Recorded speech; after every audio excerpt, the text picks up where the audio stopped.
نصاب تجوید صفحہ نمبر 107 وقف کا بیان شروع ہوا ہے، اور اس میں جیسے کل آپ حضرات کے سامنے بات ہوئی کہ 5 باتیں ہیں، یہی 5 باتیں آج بھی دہراتے ہیں، پھر انشاءاللہ پیر کے دن سے آگے پڑھیں گے۔ بسم اللہ الرحمن الرحیم۔ وقف کا بیان، 5 باتیں۔ وقف کا معنی اور نمبر 1 وقف کا معنی اور تعارف، نمبر 2 اقسام محل وقف، نمبر 3 اقسام کیفیت وقف، نمبر 4 اقسام وقف باعتبار ضرورت، نمبر 5 علامات وقف و وصل یعنی رموز اوقاف۔ وقف کا بیان، 5 باتیں۔ نمبر 1 وقف کا معنی اور تعارف، نمبر 2 اقسام محل وقف، نمبر 3 اقسام کیفیت وقف، نمبر 4 اقسام وقف باعتبار ضرورت،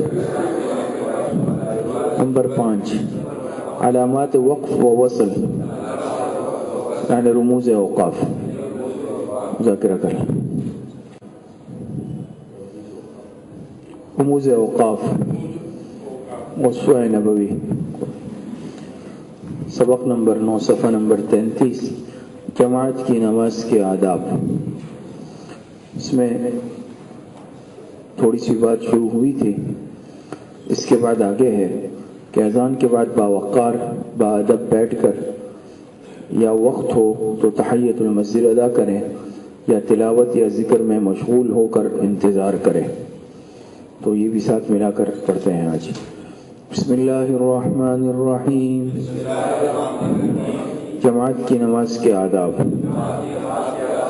نماز سید الاعمال، رأس الاعمال اور افضل الاعمال ہے۔ اس کے اتمام پر دعا کی قبولیت کی بشارت اور وعدہ ہے، اس لیے اس موقع پر تعلیم نبوی میں ڈھیر ساری دعائیں منقول ہے۔ وظائف کے بعد دعائیں مانگے، اذان کے بعد باوقار باادب بیٹھ کر یا وقت ہو تو تحیۃ المسجد ادا کریں یا تلاوت یا ذکر میں مشغول ہو کر انتظار کریں۔ ذاکرہ کریں۔